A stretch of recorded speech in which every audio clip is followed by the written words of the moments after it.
Hola, hola, muchas gracias por tan buena introducción, doctora, un placer. También un placer verlos. Gracias por su atención en poder tomarse este miércoles en la tarde, ¿no? Este tiempo para escuchar a un desconocido que les habla a través de la pantalla para tratar de hacer un poquito de conciencia sobre el cáncer de mama y el cáncer en México, ¿no? Y claro, siempre un placer estar junto en este panel con la doctora Flavia, gran maestra, y siempre un placer otra vez. No duden, esto al final es un panel, si me quieren interrumpir, lo podemos interrumpir, me levantan la mano virtual, abren su micrófono y hacemos algún tipo de comentario o presentación. Creo que a mí me toca un tema tal vez de los más, pues no tan emocionantes en cuestión de qué es lo nuevo, pero sí es la base para poder hablar de todo de lo que viene después, ¿no? Y es el tema de cuál es el panorama del cáncer en México, ¿ok? Como bien nos dijo la doctora Sonia, cada vez vemos más y más pacientes con cáncer, entonces hay que tenerlo en nuestra perspectiva. Soy ponente para diversas industrias farmacéuticas e investigador también en la industria farmacéutica. Como bien sabemos, el cáncer en el mundo, vámonos de afuera hacia adentro, ¿ok? En un comunicado de la OMS en febrero de este año, nos ponemos como la primera causa de muerte a nivel mundial, donde una de cada 6 mujeres o hombres que se mueren, una de cada 6 muertes va a ser causada por una enfermedad neoplásica, ¿vale? Y esto es un problema de salud importante porque no es que solo se mueran uno de cada 6, sino tenemos 10 millones de casos nuevos a nivel mundial todos los años. Y esto vamos a ver que va en aumento. También hay que saber que hay muchísima diferencia en cuestión de incidencias, prevalencias y mortalidades con respecto al cáncer a nivel mundial, donde la mayoría de estas muertes surgen en países con un ingreso bajo o medio, como nuestro país, y donde los países con ingresos altos, Europa, Estados Unidos, Australia, tienen índices de mortalidad muchísimo más bajos que nosotros. El costo de atención por paciente va en aumento. Cada vez tenemos más y mejores tratamientos. Y esto esto influye en el acceso a dichos tratamientos para mejorar la calidad y cantidad de vida de nuestros pacientes. Cáncer de mama es el primer cáncer a nivel mundial en cuestión de incidencia. Una de cada 10 cánceres, ya sean hombres o mujeres, independientemente del sexo, va a ser cáncer de mama. ¿Ok? Y de ahí su importancia, de ahí todos los programas sociales, todos los programas gubernamentales que tenemos que generar. ¿Va? 1 de cada 10 cánceres, cáncer de mama. Y en el mundo no se muere tanto las pacientes por cáncer de mama, 7% en cuestión de mortalidad. Cosa que vamos a ver que en México es diferente, donde en el mundo todavía el cáncer de pulmón es la principal causa de muerte por cáncer. Sin embargo, esto cada vez va a ir cambiando, o por lo menos esperamos que este pie se empiece a repartir un poquito mejor.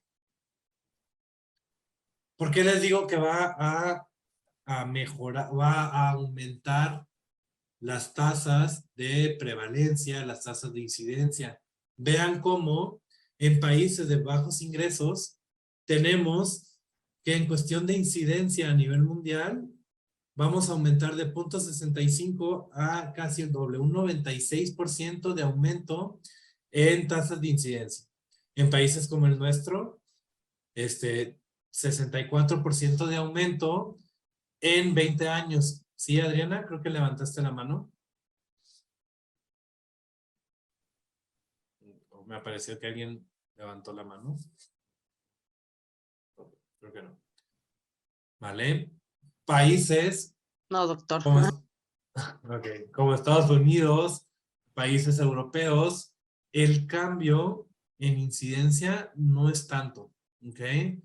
de 8 a 11 la tasa por cada 100,000, ¿no? Entonces, no aumenta tanto. Sin embargo, en total, independientemente de los ingresos, vemos que en 2020, 19,000 casos de nuevos casos de cáncer a nivel mundial, y para 2020, 28 millones de casos a nivel mundial, con un incremento del 47% en 20 años en la detección de cánceres. En cuestión de mortalidad, la mortalidad también va a aumentar, teniendo 10 millones de muertes en 2020 a causa de enfermedades neoplásicas contra 16 millones de muertes, con un incremento del 62% en estos casos, en estas causas de muerte. Entonces nosotros, los humanos, sí nos morimos por cáncer, ¿vale? Y cada vez nos vamos a morir más. ¿Y cuáles van a ser los factores de riesgo que podemos empezar a asociar al desarrollo de cáncer? Sabemos que el tabaquismo incrementa en un 64% el riesgo de desarrollar cáncer. Y no solo eso, sabemos que 1 de cada 8 muertes a nivel mundial están asociadas al tabaquismo. Entonces también parte de nuestras campañas tienen que ir enfocadas en disminuir la exposición al tabaco. El hecho de que cada vez seamos más sedentarios, y pongo ahí mi láser, el comportamiento sedentario me aumenta el riesgo para cáncer de colon, de pulmón, endometrio, ¿ok?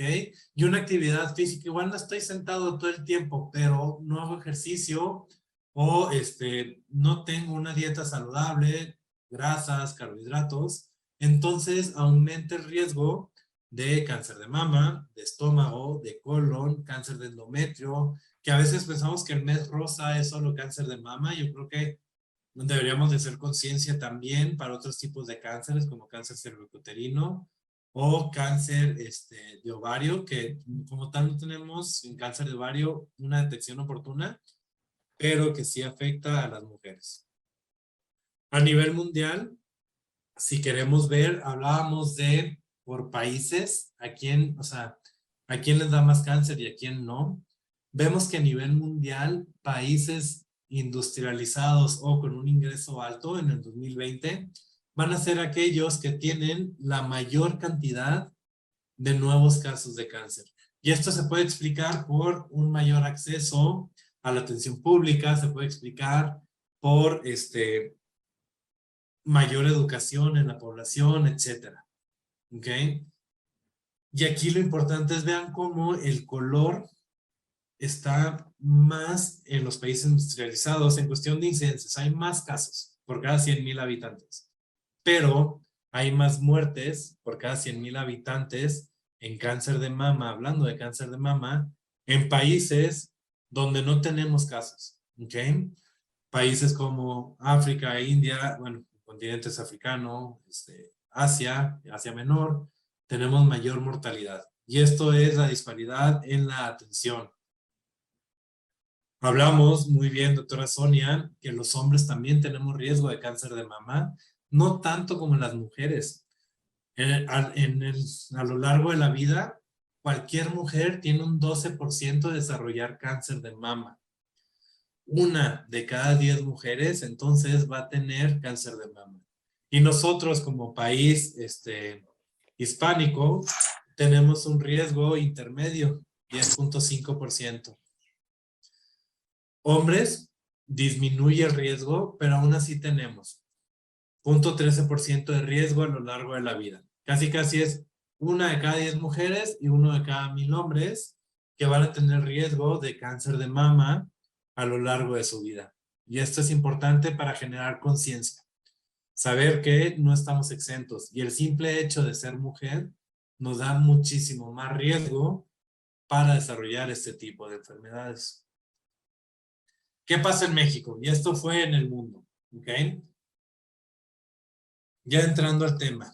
En México, según la OMS, tenemos casi 130 millones de habitantes, de los cuales en 2020 se detectaron alrededor de 200,000 casos nuevos de cáncer.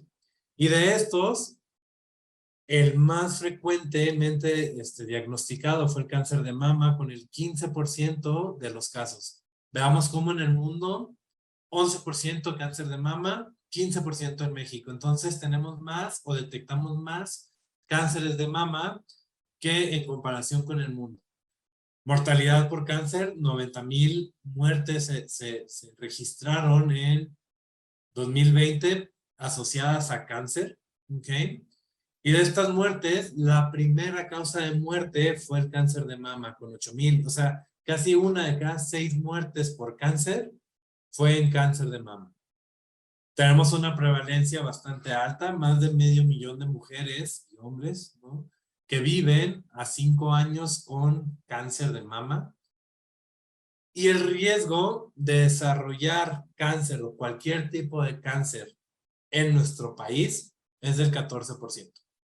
¿Qué quiere decir esto? Que 1 de cada 10 hombres o mujeres en México, a lo largo de su vida, va a tener un cáncer. El más frecuente, cáncer de mama. ¿Cuál es el riesgo de morir a los 75 años en México por alguna enfermedad neoplástica? Actualmente, del 6.7%. Nada despreciable. Si nos vamos por estados, vemos que la mayor cantidad de pacientes que se diagnostican con cáncer de mama después de los 20 años van a estar asociados en los estados del norte del país. Y la mortalidad también. Oiga, pero si a nivel mundial dirán, el cáncer de mama se asocia más a detección en lugares con un ingreso mayor, ¿no? Los estados del norte del país tienen un poquito más de industria que el sur, que es más agricultura.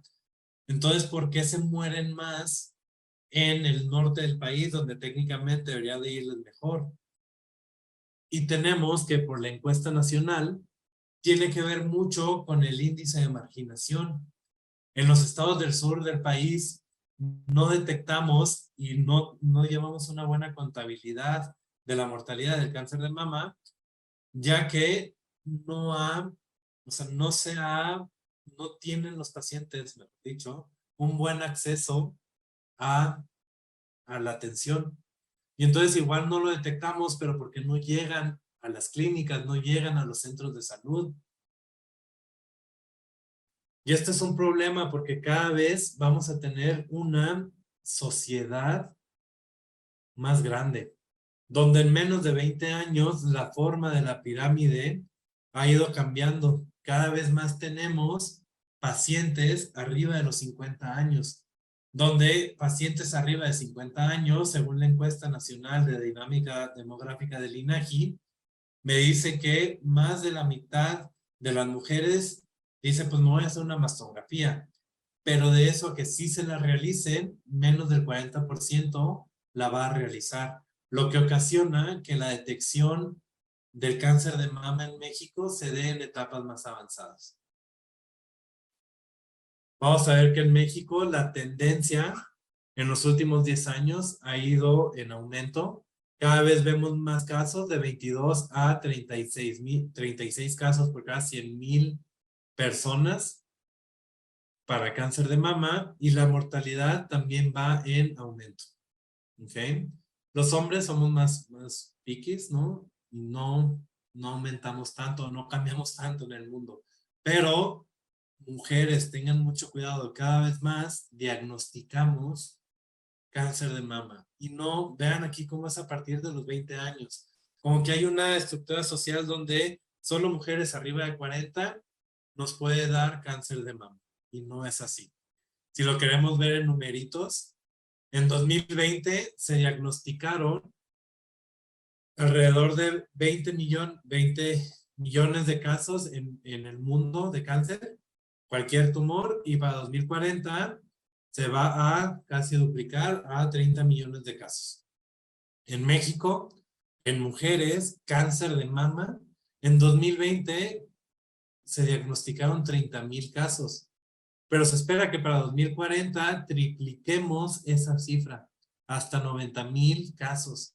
Y esperemos, la verdad es que más, porque el chiste de estos simposium es llevar o educar a la población para que se hagan tamizaje y detectemos a tiempo, ¿ok?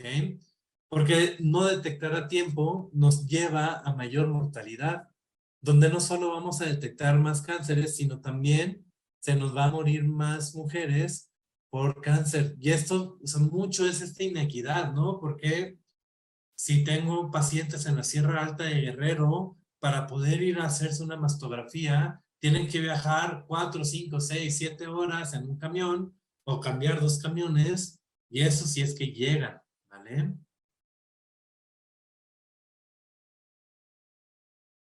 Y veo que hay muchas deficiencias, ¿no? Creo que esto es parte de, sabemos que, por ejemplo, mastógrafos, en una zona de marginación muy alta, esa zona alta de la Sierra de Guerrero, menos de 0.2 mastógrafos por cada 100,000 habitantes.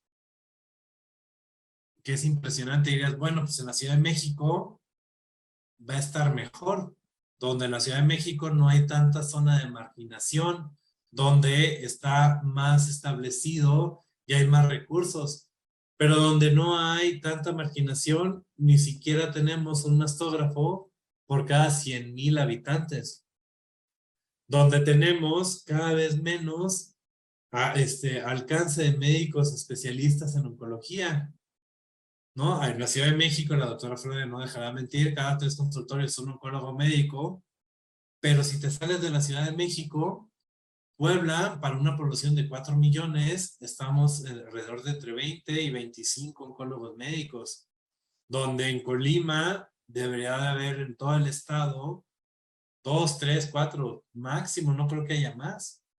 Y entonces los pacientes, aunque se detecten a tiempo, aunque se hagan los estudios, luego no saben qué hacer. ¿A quién le llevo este estudio? ¿Qué sigue? Y entonces hay un déficit en la atención a nivel México, ¿ok? Donde menos del 20% de la población tiene una derechohabencia. La mayoría va a tener IMSS, algunos van a tener ISSSTE, algunos tienen ISSSTEP, ISSSTESOM o alguna de estas instituciones de atención al trabajador del Estado. Pero la mayoría de los pacientes no tienen esta seguridad. Y ahora menos porque no está el seguro popular. Está el INSABI, que el acceso es un poquito más complicado, que ahí está, pero es difícil que los pacientes tengan acceso a este, a este tipo de seguridad. Cosa que es muy importante, y lo mencionábamos en diapositivas anteriores. Pareciera que en México cada vez detectamos cáncer de mama en edades más tempranas. Si el promedio de edad al diagnóstico en Estados Unidos, Europa, Australia es de 62 años, en México es de 52. Y la doctora Flavia no me dejará mentir, cada vez vemos pacientes más jóvenes, mujeres de 36, de 27, de 21, ¿no? Que ya tienen cáncer de mama. Y entonces esa estrategia de a los 40 empezar, tal vez valga la pena empezar a platicar y individualizar los mecanismos de detección oportuna. Al momento del diagnóstico en México, la mayoría de los pacientes van a estar diagnosticados en una etapa avanzada, donde solo el 16% de las mujeres van a diagnosticarse con cáncer de mama en etapas tempranas, en las cuales podemos ofrecerle una cirugía y después un tratamiento de adyuvancia con o sin quimio, ¿no? Ya sin meterme mucho en ese tema, pero son pocas las mujeres. La mayoría de las mujeres van a diagnosticarse en una etapa localmente avanzada, donde ya son tumores con afectación en ganglios, son tumores mayores de 5 centímetros, son tumores que son más difíciles de llevar a un quirófano y que no se pueden operar tan fácilmente. Y una de cada 4 mujeres en México, y esta es una serie de 4 hospitales de los más grandes en la Ciudad de México, una de 4 mujeres se diagnostica con enfermedad metastásica, cosa que no debería de ser. Este pie debería estar al revés, esta parte negra debe ser la más chiquita y la parte blanca y el estadio 1, las partes más grandes al momento del diagnóstico. Y entonces, oiga, doctor, usted que ha visto, ¿qué hay de información de por qué no diagnosticamos cáncer de mama en México? ¿Por qué lo diagnosticamos en etapas avanzadas, no? En etapas estadio 3, estadio 4, a casi en la mitad de los pacientes. Y vamos a ver en varias series mexicanas, de alrededor de 1000 pacientes, que la atención, o sea, es difícil llegar, ¿ok? Es difícil llegar a la atención. ¿Y por qué? Porque por un lado tenemos el tiempo del paciente de, ya me detecté algo, no va a hacer nada. Seguro, se me va a quitar mañana o en una semana. Y eso pueden pasar 2 meses. Y luego, entre que el paciente ya se anima y dice, ¿sabes qué? Voy a ir a mi centro de salud, voy a ir con un médico, voy a ir a una revisión. Pueden pasar entre 4 meses en promedio, 2 hasta 8, el intervalo. Y una vez que tengo el diagnóstico, esos 4 meses, tarda el paciente un mes en poder empezar tratamiento. Entonces estamos hablando que hay un retraso de 7 meses en que el paciente o la paciente con cáncer de mama nota algo medio año a que reciba un tratamiento. Y esto no debería ser así. Deberíamos de buscar cómo, con seminarios, con educación al paciente, decirles, oye, autoexplórate, detecta, y si detectas algo, no tengas miedo. Si es algo malo, hay muchos tratamientos, hay opciones. Hay que quitarle ese estigma social de cáncer igual a muerte, porque no necesariamente tiene que ser así. Y por otro lado, nosotros como médicos, como sociedad, tenemos que mejorar este tiempo de 4 meses para poder llegar al diagnóstico, para poder hacer la biopsia, para poder hacer una mastografía. Y eso tiene que mejorar. Este retraso lo vemos entre mayor es el estadiaje al momento del diagnóstico. ¿Qué quiere decir?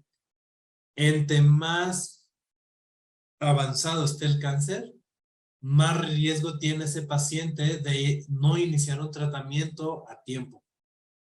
Pacientes con enfermedades metastásicas tienen un riesgo de no iniciar a tiempo un tratamiento de casi 45% en México, y estas son pacientes mexicanas de la Ciudad de México. Y el diagnosticarlo tarde va a ocasionar que se pierdan días laborales, ¿no? Porque no solo es morir, sino también qué tanto puedo trabajar, qué tanto puedo cuidarme, qué tanto puedo realizar mis actividades de la vida diaria. Donde en 2019 vemos que la segunda causa de pérdida de años ajustados a la vida de pérdida es el cáncer, ¿ok? Y esto a nivel mundial, y en México se replica.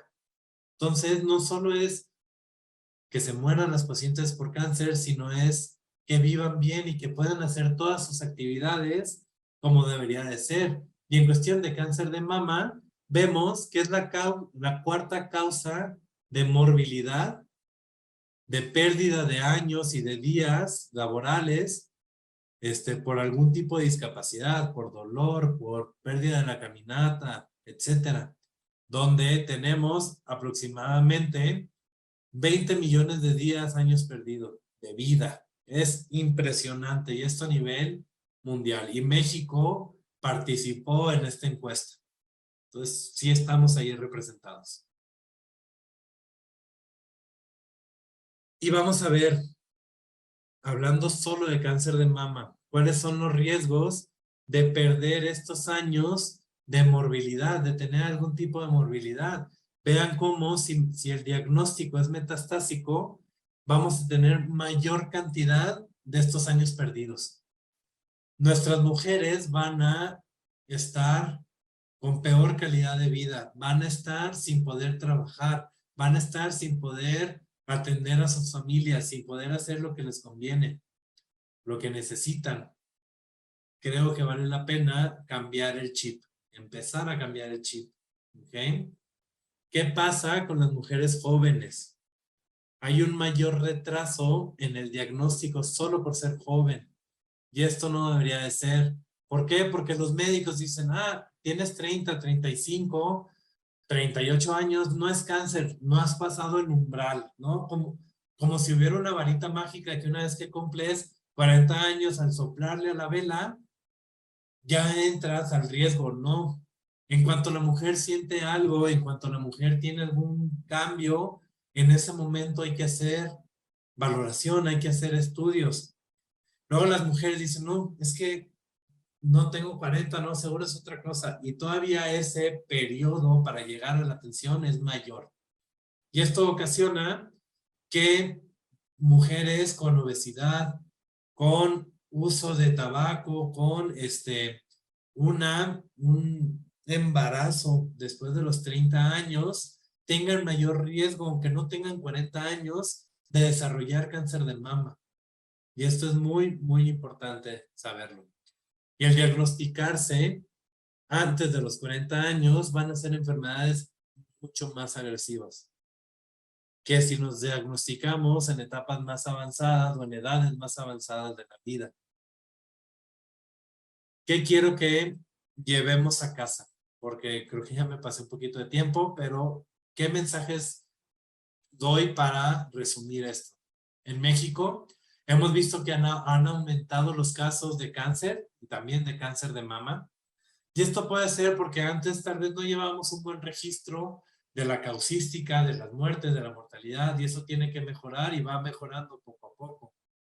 Cada vez vemos que en México estamos teniendo envejecimiento social, donde pacientes llegan a tener una expectativa de esperanzas de vidas mayores y por ende tienen mayor riesgo de desarrollar algún tipo de cáncer, principalmente cáncer de mama.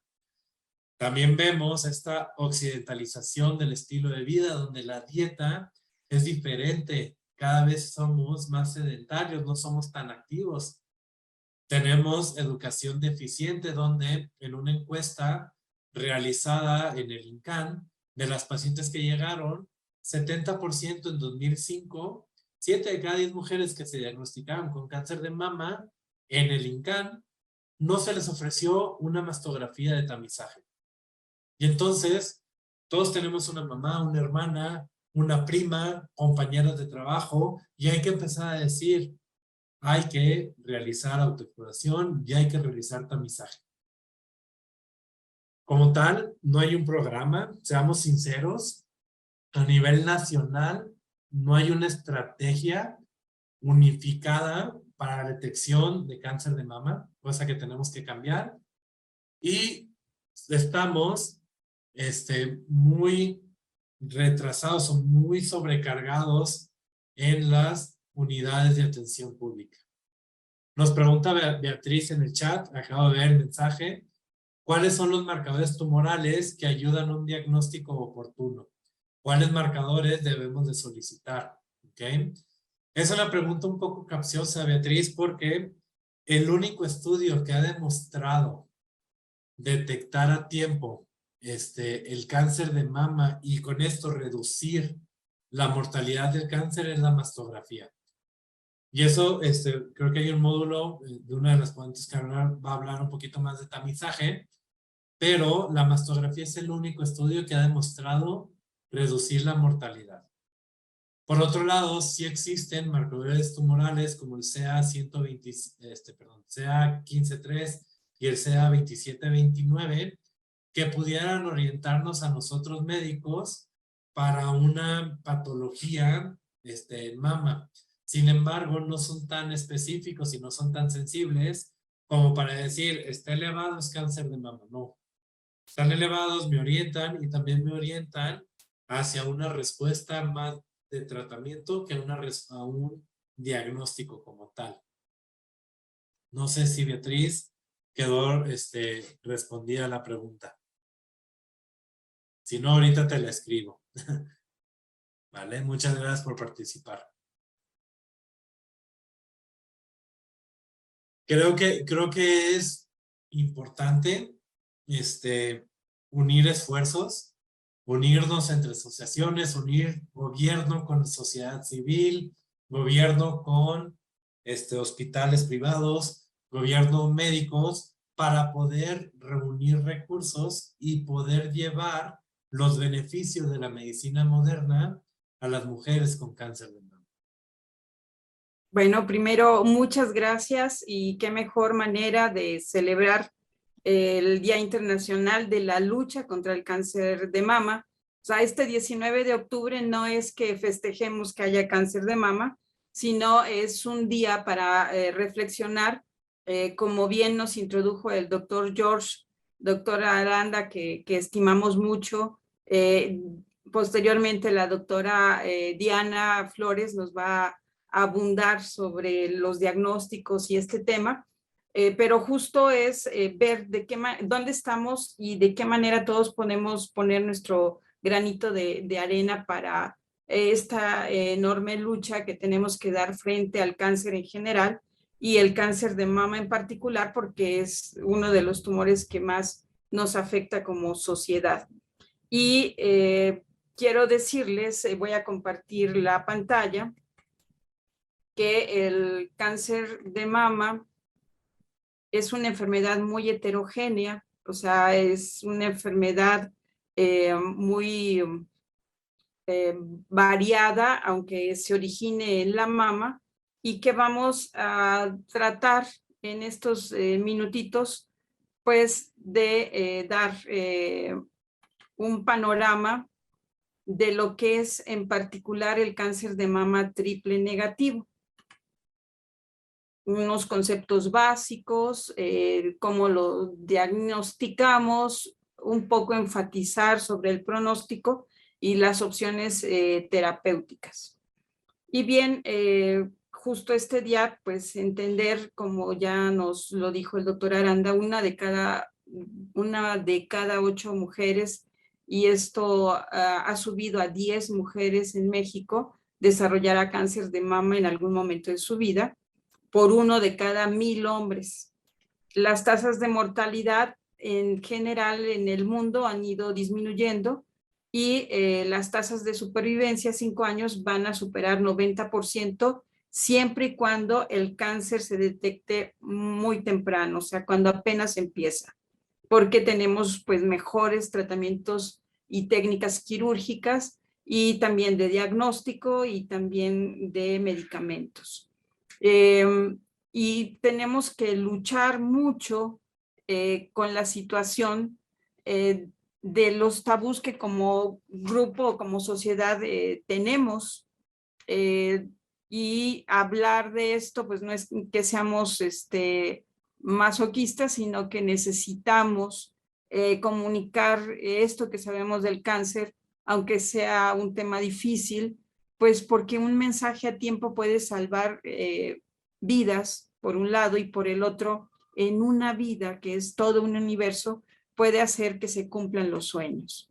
Y vean, esta diapositiva me encanta porque nos ilustra esto que les decía, que el cáncer de mama es todo un mundo, todo un universo muy heterogéneo de enfermedades, porque lo podemos calificar desde el tamaño, o sea, si es un tumorcito pequeñito o es un tumorzote que abarca toda la mama, o si afecta ya a los ganglios, o si ya se diseminó a otros órganos. Lo podemos clasificar de acuerdo al tipo histológico y lo podemos clasificar si invade o no invade. Sí, y también en los últimos años, gracias al desarrollo de la ciencia y de las técnicas de genética y genómica y de las proteómicas, hemos encontrado que el cáncer se divide en varios subtipos moleculares. ¿Y esto para qué es importante? Bueno, pues estos subtipos moleculares son esto de que les decíamos de cáncer de mama triple negativo, es el cáncer de mama HER2 positivo, el luminal B, luminal A, y esto nos sirve para dirigir los tratamientos y para entender el pronóstico, o sea, cómo le va a ir a mi paciente con esta en base a esta clasificación molecular de cáncer de mama. Esto ya tiene como 20 años, donde unos dentro del programa de elaborar el genoma humano, se enfocaron hacia el cáncer de mama, tuvieron muestras de varios cánceres de diferentes mujeres y empezaron a ver qué genes estaban prendidos y qué apagados y correlacionar esto con las características clínicas y las características pronósticas y surgen estas variables de cáncer de mama triple negativo que en base a la clasificación molecular son los tumores Basalite, el HER2 sobreexpresado, el luminal B y el luminal A. Como hoy nos vamos a enfocar sobre el cáncer de mama triple negativo en el mundo, en las diferentes regiones, esta variedad de cáncer va de 10 a 15%. Y según sea luminal A, luminal B sin expresión de HER2 o luminal B con expresión de HER2 o HER2 sin expresión de receptores, pues el riesgo de recurrencia va a ir incrementando, siendo más elevado para el cáncer de mama triple negativo. Y si es luminal A, pudiera ser que no tuviéramos que dar nada de quimioterapia, pero según va siendo diferente, vamos a tener que dar quimioterapia, hormonoterapia, terapia dirigida, terapia blanco, y pues el pronóstico puede ser peor. Y el cáncer de mama triple negativo, aunque representa del 10 al 15% de todos los cánceres de mama, significa que no tiene ni receptores hormonales, ni que son el receptor de estrógeno, el receptor de progestágeno y el HER2. Pero lo más terrible es que este triple negativo afecta a mujeres mucho más jóvenes y la evolución es mucho más adversa. Aquí tenemos una celulita donde yo quiero como tratar de explicar esto del triple negativo. Es una célula normal. En la secundaria aprendimos que tiene membrana, citoplasma y núcleo, cualquier célula. Igual las células cancerosas de mama tienen la membrana, el citoplasma y el núcleo. En el núcleo están los receptores hormonales de estrógeno y de progesterona, y en la superficie podemos identificar los receptores del HER2. Aquí hay una lámina de lo que se ve en el microscopio del HER2. Aquí son celulitas unidas que dan esta imagen y que en la superficie de la membrana celular se están pintando los receptores de HER2 y de esa manera sabemos que están sobreexpresados. Y para los receptores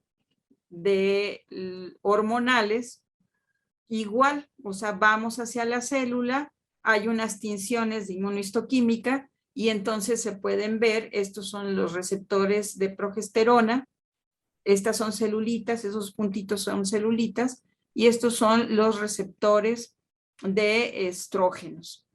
Y esa es la expresión con la que uno por el microscopio sabemos que está esa célula tumoral expresando estos receptores hormonales, y lo que hoy en día sabemos es que el receptor de estrógenos es una molécula que está localizada en el núcleo de la célula y que va a tener mucha relación con la división celular o la resistencia a los tratamientos y sobre todo a la carcinogénesis para que se desarrolle el cáncer de mama. Por eso, porque las mujeres tenemos más exposición a estrógenos, somos las más afectadas para el cáncer de mama, aunque ya bien vimos que puede haber un cáncer en un hombre por 1000 hombres, ¿no? Y es el triple positivo, un cáncer de mama triple positivo, es aquel que tiene la sobreexpresión de los receptores de HER2 y la expresión de los receptores tanto de progesterona como de estrógeno.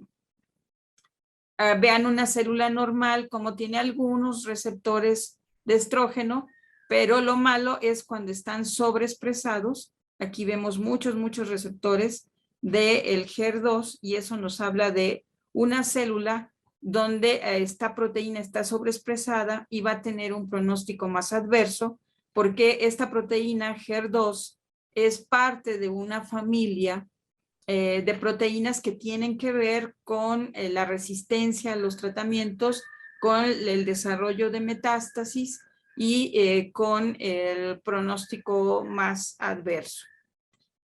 Y cada paciente debe de ir entendiendo su diagnóstico.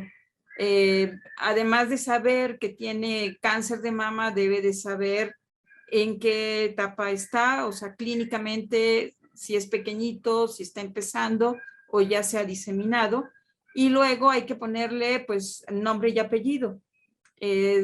Si es lobulillar, si es canalicular y si tiene o no la expresión de receptores hormonales, si tiene la expresión de HER2 y cómo está el Ki67. Este Ki67 es un marcador de proliferación celular, es decir, nos habla de que es un tumor que las células de ese tumor están duplicándose muy rápido y que, bueno, van a crecer y van a invadir más pronto. Y esto pues va a definir los diferentes tipos del tumor de cáncer de mama y a los oncólogos nos va a ayudar para dar los tratamientos. Por ejemplo, el tumor luminal A es aquel que tiene ambos receptores hormonales positivos, el HER2 negativo y un Ki67 bajito de un 20%. Este tipo tumoral de mama les va mucho mejor, tiene un mejor pronóstico, puede a veces ni siquiera requerir de tratamiento con quimioterapia cuando ha sido muy temprano y con puro tratamiento hormonal, una pastillita puede estarse controlando este tumor después de la cirugía. El luminal B es aquel tumor que tiene receptores de estrógeno y de progesterona positivos, el HER2 positivo o HER2 negativo, pero el Ki67 va a estar más del 20%. Y esto representa de un 25 a un 45% de los tumores de mama.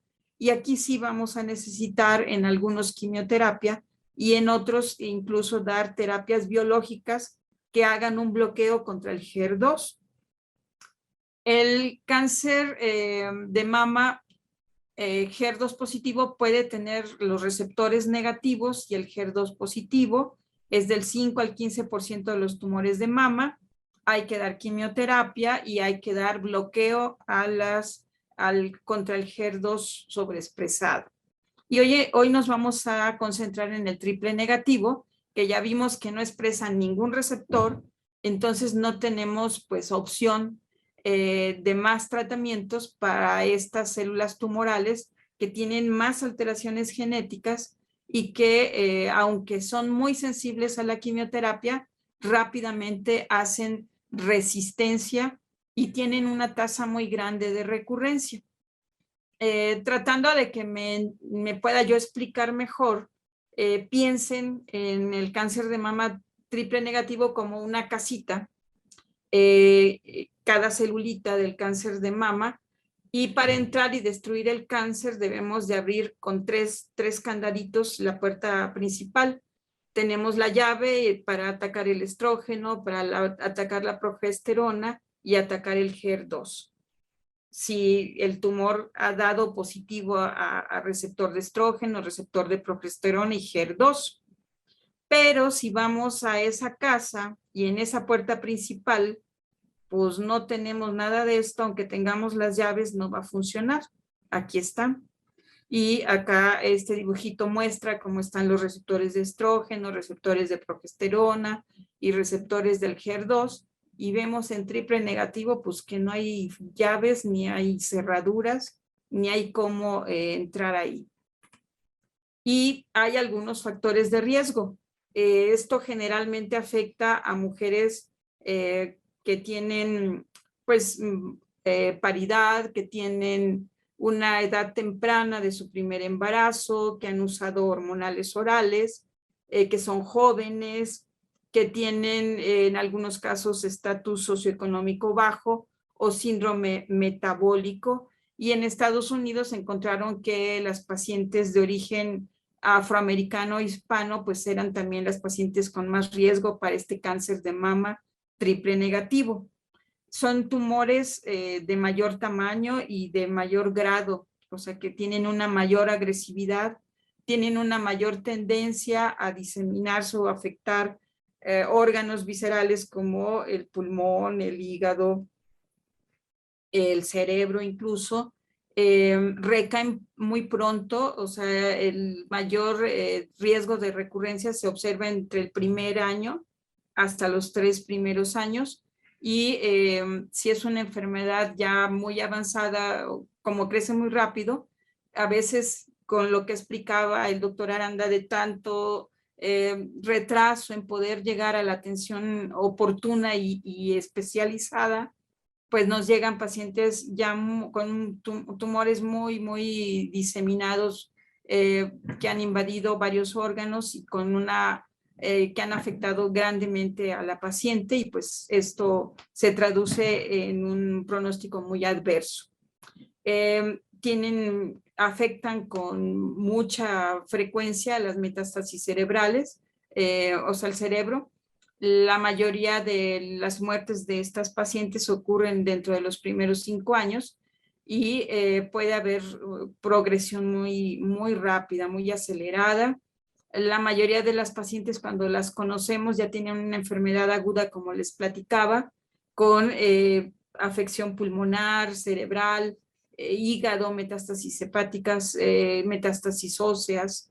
Y frente a todo esto malo, pues una buena noticia, entre comillas, puede ser que justo estos cánceres triple negativos tienen muchas alteraciones genéticas, y los investigadores están con todo buscando de qué manera podemos ver una nueva cerradura y tener una nueva llavecita específica para todas estas mutaciones de P53, de la pérdida de PTEN, el BRCA mutado, un gen, que pues ya hay fármacos que pueden ayudarnos a tratar a estas pacientes triples negativos. Hoy en día, en forma general, aunque son muy quimiosensibles estos tumores, rápidamente hacen resistencia y recaen, vuelve la enfermedad. Pero el tratamiento está basado básicamente en taxanos, antraciclinas, agentes platinados, como cisplatino, carboplatino y capecitabine. Y empezamos a utilizar algunos agentes biológicos, como estos inhibidores PARP, o algunos agentes de terapia inmunológica que vamos a ver más adelante. Y el dar de inicio antraciclinas y taxanos sí ha demostrado pues un beneficio tanto en sobrevida libre de enfermedad y también en sobrevida global. Y este grupo de pacientes hoy en día están metidos en muchos ensayos clínicos, porque estamos buscando estas llavecitas y pues esas cerraduras que nos puedan permitir combatirlos de una forma tan adecuada como se logró contra el HER2. Y la también situación buena es que si se detecta el tumor pequeño al diagnóstico, o sea, luego, y se empieza el tratamiento y la paciente tiene desaparición patológica completa del cáncer, esto se ve después de operar y de analizar la pieza quirúrgica, pues las pacientes van a tener mayor sobrevida libre de enfermedad. Como es un triple negativo, pues es un reto que ya lo estamos entendiendo, porque no tenemos una respuesta a las terapias hormonales con las que contamos, ni algunas de las terapias blanco actuales. Y pues es muy agresivo y pues nos afecta todo el organismo. Entonces, justo viendo esta característica de los triples negativos, les digo, están tratando de buscar pues los mejores tratamientos. Si la quimioterapia, además de darle antraciclinas y taxanos, debemos de dar un mantenimiento posterior, si debemos de combinar desde el inicio con platinos, si en la adyuvancia podemos dar inhibidores PAR, o si podemos combinar la quimioterapia con terapias inmunológicas de inmunoterapia. Y algunos de estos tumores triple negativos llegan a tener mutaciones en el gen BRCA1, y esto pues hace que podamos dar en ese grupo de pacientes la adyuvancia, un mantenimiento con los inhibidores PARP, y esto pues incrementa la sobrevida libre de progresión. La quimioterapia con bevacizumab no ha logrado demostrar un mayor beneficio. Lo prometedor es la inmunoterapia, dando quimioterapia más pembrolizumab o inmunoterapia con atezolizumab. Y el atezolizumab mejora la sobrevida libre de progresión y la sobrevida global cuando se combina con nab-paclitaxel en población que tenga PDL1 positivo. Es un biomarcador que puede dirigir qué pacientes pueden tener mejor respuesta a estas terapias dirigidas prometedoras que están aún en evaluación. Hoy en día, en etapas muy tempranas, en los triples negativos, nos dicen, bueno, si es de alto riesgo, darle mantenimiento adyuvante con olaparib, que es un inhibidor PARP, si tiene la mutación alterada de BRCA1 o BRCA2, o una terapia adyuvante con la inmunoterapia, con pembrolizumab, y cuando ya el cáncer es muy avanzado, pues mejor trata de primero con quimioterapia, y estos son los esquemas que los oncólogos pueden utilizar basados solo en quimio o combinando quimio con algunos agentes de inmunoterapia, ver si no se desapareció todo el tumor y tenemos un residual por patología, ver si podemos dar un mantenimiento con agentes como capecitabina. Y bueno, en el cáncer metastásico, ya que se ha diseminado a otros órganos, pues está justificado combinar quimioterapia con la inmunoterapia como pembrolizumab, y esto idealmente pues es el mejor tratamiento de primera línea ya en el cáncer metastásico.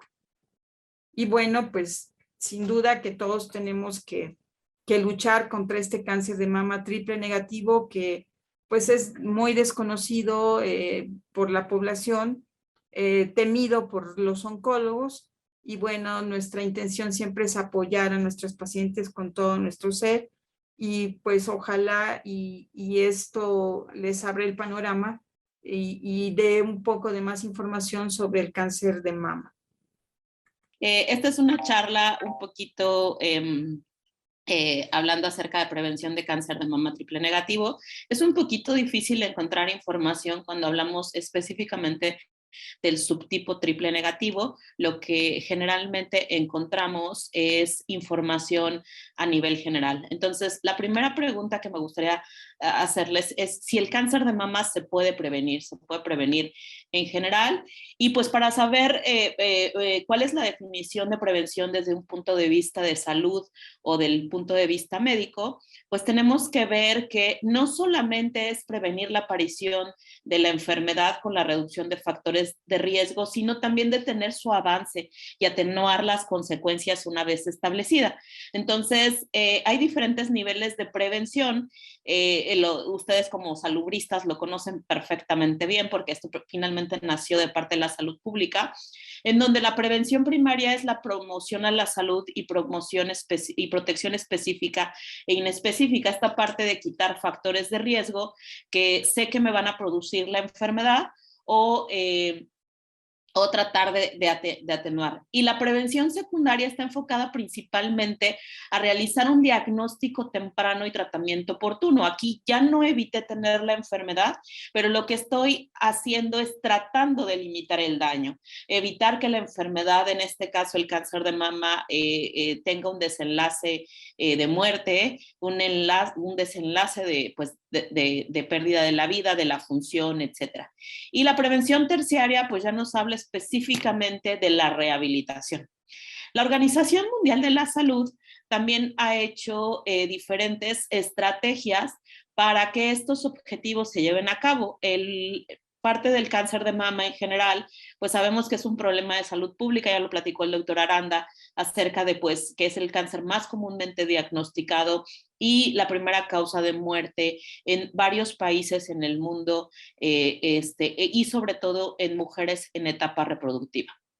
Entonces es importante tratar de incrementar como parte de la prevención y de la promoción de la salud y de la detección temprana, pues que la población sepa los datos de sospecha, que los médicos sepan los datos de sospecha para poder referir a los pacientes de manera adecuada, y el objetivo es que logremos tener el 60% de diagnósticos tempranos. Esto desgraciadamente en nuestro país está lejos de ser posible porque es de acuerdo a registros que tenemos en el Instituto Nacional de Cancerología, publicados por el doctor Moar, y que algunos datos que no están publicados pero que ya tiene, nos dicen que la etapa clínica 1, o sea, tumores de menos de 2 centímetros, solo los llegamos a encontrar en menos del 13% de nuestra población, si bien nos va a veces en el 15%, y etapas clínicas 2A, que todavía son tumores pequeños o relativamente pequeños sin afección ganglionar, los vamos a encontrar alrededor de un 20%. Entonces, si sumamos estas dos etapas clínicas, pues tenemos que menos del 30% de nuestra población tiene enfermedad temprana. En la parte del diagnóstico temprano, lo que nos está diciendo es de que tenemos que tener 60 días de evaluación diagnóstica entre que se hizo, la paciente se detecta un nódulo, se hace una imagen y se hace una biopsia. Y el acceso a tratamientos de calidad debe de haber una cobertura de al menos 80% de tratamientos altamente efectivos para que podamos tener buenos tratamientos. Entonces, ¿cuáles son los factores de riesgo? Cualquier cosa que incremente el riesgo de desarrollar una enfermedad, pero esto es un incremento de riesgo, no quiere decir que me va a dar la enfermedad. Esto es muy importante que lo sepamos. Tener un factor de riesgo incrementa mi probabilidad, pero no es igual a que voy a tenerlo. Entonces, tenemos que conocer esto. Y dentro de los factores de riesgo, ya lo había comentado un poquito la doctora Flavia, esta parte de los factores de riesgo para desarrollar cáncer de mama están en relación a mi historia personal, o sea, a quién soy, a dónde estoy, mis antecedentes genéticos y antecedentes reproductivos. Todo esto se conjunta para que pueda desarrollar la enfermedad. Sabemos que el cáncer de mama es principalmente en las mujeres, ya lo platicaron los dos ponentes anteriores, y este es el principal factor de riesgo conocido para desarrollar la enfermedad. El segundo factor de riesgo para desarrollar la enfermedad es esta parte de ganar años, y también esta parte de los factores reproductivos que hablan de la menopausia tardía, de la menarca temprana, de un embarazo tardío o nunca haber tenido un embarazo, pues también se relacionan. Entonces tenemos factores de riesgo que sí podemos modificar y factores de riesgo que no vamos a poder modificar, que no vamos a poder quitar, y uno de los cuales pues esta es parte de la historia personal de ser mujer, de ganar años. No puedo quitar mis antecedentes familiares y por supuesto no puedo quitar mis antecedentes genéticos. ¿Qué sí puedo modificar y qué sí puedo quitar? Bueno, pues esta parte de la obesidad, que típicamente se ha relacionado la obesidad con el cáncer de mama. De hecho, comparte algunos factores de riesgo con las enfermedades cardiovasculares. Y sabemos que las pacientes con cáncer de mama, la segunda motivo de fallecimiento son las enfermedades cardiovasculares. De manera típica, primero se trató de asociar la obesidad con la ganancia de peso en la menopausia, y este tipo de pacientes tenían cáncer de mama sensibles a hormonas o hormonos sensibles, pero también se ha visto que la obesidad incrementa el riesgo de cáncer de mama triple negativo en pacientes premenopáusicas, o sea, antes de que dejen de reglar, es un factor de riesgo. Entonces, si tenemos este factor de riesgo y lo disminuimos, podemos disminuir la enfermedad. El tabaquismo es uno de los de las cosas que más tarde se asoció al cáncer de mama, tenemos diferentes estudios y análisis que nos hablan del incremento del riesgo que puede ser hasta del 24% en mujeres fumadoras contra mujeres no fumadoras. Y parece ser muy importante también si este tabaquismo empezó antes de que la mujer se embarazara por primera vez, o si empezó a fumar a edades muy tempranas cuando empiezan los cambios de la pubertad y los cambios hormonales. Los estrógenos y progestágenos exógenos, pues principalmente se relacionan con el cáncer de mama hormonosensible, con un incremento del riesgo de hasta un 21%, y el consumo de alcohol, principalmente también por daño al DNA, se ve presentado principalmente en mujeres con un incremento del riesgo de hasta 41%. Se sabe que el consumo de alcohol es un factor de riesgo mucho más importante que el tabaquismo, por lo que se sugiere limitarlo. El ejercicio es una de las cosas que a veces favorecer esta parte de la actividad física y tratar de enseñarles a nuestros hijos desde edades muy tempranas a mantener el ejercicio físico es una de las cosas que más debemos de favorecer y que previene diferentes tipos de cáncer, no solo el cáncer de mama triple negativo, sino también como 10 tipos de cáncer más. Entonces, se sabe que aunque tengan el mismo índice de masa corporal, las mismas características, la misma edad, ya ajustada a todo eso, se sabe que las personas que son físicamente activas tienen una disminución del riesgo de aproximadamente un 12% en los pacientes que son activos contra pacientes inactivos. Esta es una gráfica para ejemplificar, por ejemplo, la raza que tenga un factor de riesgo para desarrollar la enfermedad, y se sabe que, por ejemplo, la raza negra sí tiene un incremento de riesgo de hasta 39% comparado con la raza blanca, y sobre todo los descendientes afroamericanos son los que tienen más probabilidad de desarrollar cáncer de mama triple negativo en nuestra población. En nuestra población es importante saber que hubo una migración también de descendientes afroamericanos. Esta población pues se encuentra a veces en estados del sur, que son principalmente Veracruz, Oaxaca y todos estos población que cultivaba la caña y que vinieron a México precisamente para trabajar en estos campos de cultivo. Entonces, esto es también la parte de la activación física y la parte del consumo de alcohol, cómo va incrementando el riesgo de manera progresiva. Y aunque el tabaquismo no es un factor tan importante para el desarrollo de cáncer de mama, sí lo es para otros tipos de tumores. Así que se sugiere no fumar nunca en la vida y menos en edades tempranas. Uno de los factores que no puedo quitar pues es sobre todo esta parte de la historial reproductivo.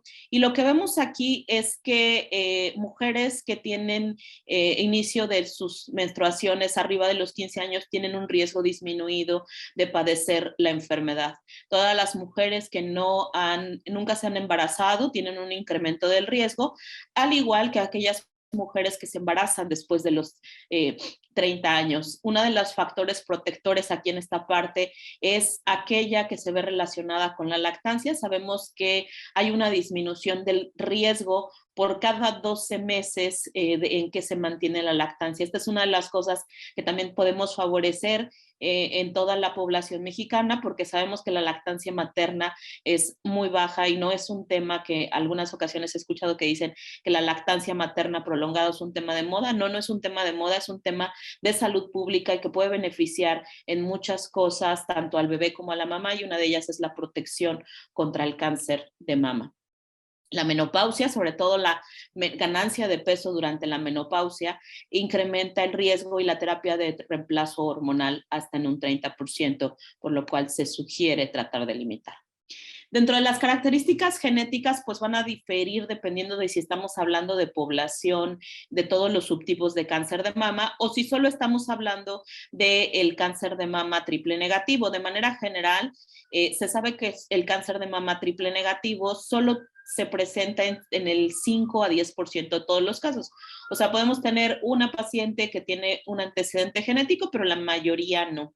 Cuando tenemos estos riesgos genéticos, que tenemos muchos antecedentes familiares, es importante que participe un genetista dentro de nuestro tratamiento disciplinario para que se evalúe a la paciente y a los familiares, porque en los familiares que se identifica estas mutaciones y que son sanos, pues ahí podemos prevenir el desarrollo de un cáncer y con esto ganamos años para la paciente. Se calcula que por cada familiar identificado con una mutación y en el que se hace un tratamiento, tenemos una ganancia de aproximadamente 10 años de vida, cosa que no tenemos hasta el momento con ningún medicamento ni tratamiento una vez que se presente la enfermedad. Sabemos que estas alteraciones genéticas no se heredan a todos los hijos. La probabilidad de heredar o el riesgo de heredar esto a los descendientes es el 50%. Esto también tiene implicaciones sobre el cuidado y lo demás, pero bueno, no podemos evitar tener nuestros antecedentes genéticos y pues es algo con lo que nacemos muchas veces o que se va presentando.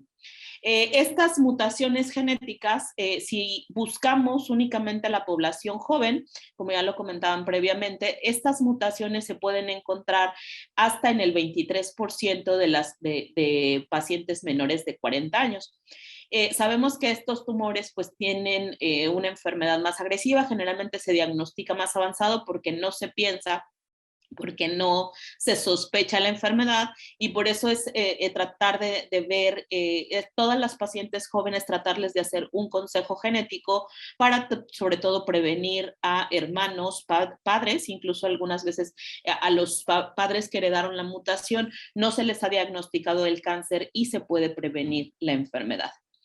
Esta es un análisis que salió en la Revista de Salud Pública de México. Salió este año. Es un análisis de la doctora Janine Chavarri, donde ve qué mutaciones se han encontrado en pacientes mexicanas y específicamente en el subtipo triple negativo. Entonces, una vez que tenemos el subtipo triple negativo, sabemos que estas mutaciones se pueden presentar hasta en un 29%. Entonces, aquí ya vemos que si estamos seleccionando la población, podemos tener una mayor identificación de estas variantes y de manera temprana incidir no solo en las decisiones de tratamiento de la paciente que tiene la mutación, sino también en los familiares cercanos. Sabemos que cuando se tienen estas mutaciones patogénicas, la edad de presentación es más temprana aún. Si se presenta la mutación más un cáncer de mama triple negativo, el promedio de edad al que encontramos en estas mujeres fue de 37 años contra 40 años en mujeres triple negativo que no tenían la mutación patogénica. Y este cuadrito de aquí es la proporción de pacientes que se presentan. Sabemos que el que más frecuentemente se identifica es la mutación BRCA1, seguido de la mutación BRCA2 en un 15%, y otros no tan frecuentemente identificados y que todavía no tienen una guía bien establecida para ver cuál es el tratamiento, como son el ATM, el PALB2, que está en relación con BRCA2, PTEN y P53. Hablando de pacientes sanos, que ya identifiqué como portadores de la mutación BRCA 1 y 2, lo que vemos es que cuando está sano y desarrolla un cáncer de mama, en el 71% de los casos vamos a encontrar que es un triple negativo. Entonces, si vemos desde dos puntos de vista, tenemos que el paciente triple negativo que se le hace un análisis genético, vamos a encontrar entre un 20 y un 30% la alteración. Pero si ya tenemos una persona que tiene la alteración, vamos a encontrar que el 70% de los casos desarrolla un cáncer de mama triple negativo. Más o menos en el 2013 se publicó o se anunció que Angelina Jolie se sometió a una mastectomía reductora de riesgo y que más adelante se sometió a una oforectomía bilateral también reductora de riesgo. Entonces hubo mucho boom acerca de este tipo de cirugía y hubo un incremento significativo en el análisis genético en varios países del mundo, incluyendo Estados Unidos, Inglaterra, etcétera, con un incremento del examen del testeo genético de BRCA1 y BRCA2. Dentro de los antecedentes de Angelina Jolie que publicó y que estuvo al pendiente, pues decía o mencionaba que su mamá había fallecido por cáncer de ovario y tenía una tía que también había fallecido por cáncer de ovario. Entonces, la mamá de Angelina Jolie había fallecido alrededor de los 50 años y ella se hizo el testeo genético, salió positiva y se sometió a una mastectomía reductora de riesgo. ¿Qué tanto le puede beneficiar la reducción del riesgo cuando ya se sabe con una mutación de BRCA1 o BRCA2? Hasta un 90%. Entonces, por eso se llama reductora de riesgo. Antes se le conocía como mastectomía profiláctica. Ahorita lo que decimos es que es una mastectomía reductora de riesgo porque no se puede evitar al 100% la enfermedad. También, después del efecto Angelina Jolie, pues hubo un incremento de estas mastectomías reductoras de riesgo de un 23 a un 50%. Entonces, tenemos esta parte de los medios de comunicación que nos ayudan a tratar de conocer la enfermedad. Y en la parte de la prevención secundaria, que de manera fácil podríamos decir que es una limitación del daño, tenemos que podemos tratar de identificar lo más tempranamente posible la enfermedad, y lo más temprano posible que se puede tratar la enfermedad es haciendo tamizaje. ¿Qué es el tamizaje? Es aquella que identifica a la población asintomática. No me siento ninguna alteración en la mama, ya me exploraron, no se siente ninguna alteración, y que en algunas ocasiones voy a requerir que se hagan biopsias, incluso aunque no se sienta ninguna lesión, y tenemos que hacer métodos. Entonces, esta es una guía de la Organización Mundial de la Salud, en donde tenemos dos áreas para tratar de identificar tanto el diagnóstico temprano como el tamizaje. ¿Cuáles son las desventajas del tamizaje? Pues que tengo que identificar una población muy alta para tratar de identificar a una persona sana. Se calcula, hay varias bibliografías dependiendo de la población, que para salvar una vida necesitamos entre 1 de cada 800 mastografías, pero hay otras referencias que dicen que necesitamos 1,500 mastografías para salvar una vida. Entonces, sí es un rango amplio y necesitamos tamizar a más del 80% de la población para que sea un método efectivo.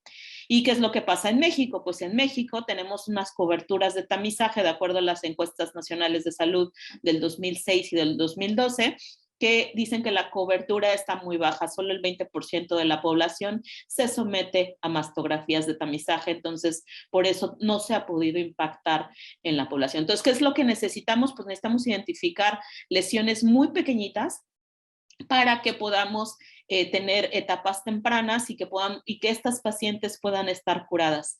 La sensibilidad de una mastografía oscila entre un 90 o un 95%. Esto quiere decir que un 10% de las mastografías pueden reportarse como normales y ya tener una alteración, pero se sabe que hay una reducción del riesgo de muerte entre un 15 a un 20%.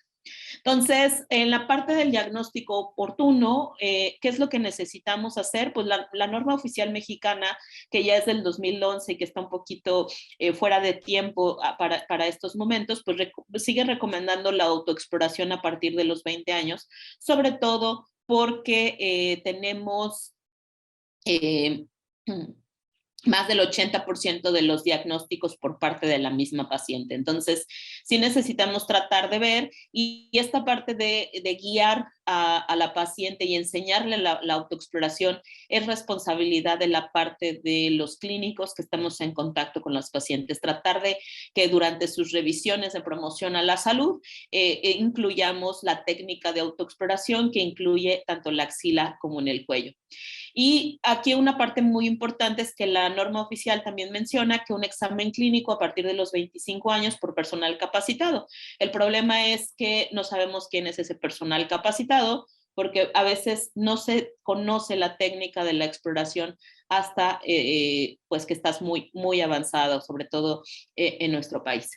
La parte de la mastografía de tamizaje es aquella que no tiene síntomas. Recordemos que está dirigida a población que aún no tiene la enfermedad y no se recomienda en menores de 40 años. Ojo, no es lo mismo no pedirle una mastografía a alguien que tenga menos de 40 años, pero que ya se detecta un nódulo, que ya identificamos tanto por la paciente como por el clínico un nódulo sospechoso. Entonces, sí se puede hacer mastografías en pacientes menores de 40 años. A veces necesitamos estudios complementarios como las resonancias o como otro tipo de estudios para tratar de identificar qué características tiene un nódulo y en base a ello continuarlo. Pero en la paciente que no se siente ningún nódulo, que no se siente ninguna alteración, se sugiere que la mastografía de tamizaje inicie a partir de los 40 años. La misma norma oficial mexicana menciona que la mastografía debe ser cada 2 años, pero esto principalmente por infraestructura. Sabemos que en nuestro país no alcanzan los mastógrafos ni los radiólogos suficientes en mama como para que podamos darle una cobertura más amplia. Pero lo que sí se puede hacer es tratar de identificar un nódulo y tratar de mandar a una referencia temprana. El resultado debe estar por escrito y debe entregarse a la paciente en los siguientes 21 días, y si hay un resultado anormal, debe de incluirse una cita de evaluación a un centro especializado en los próximos 10 días. Entonces, la norma oficial mexicana, que es por lo que debemos de regirnos, nos dice que tenemos que ir a la atención lo más pronto posible. ¿Y qué es lo que pasa? Pues que no pasa eso, desgraciadamente, sino que el tiempo que se tarda de intervalo entre que la paciente acude a que inicie tratamiento, pues es alrededor de 7 a 14 meses. ¿De acuerdo?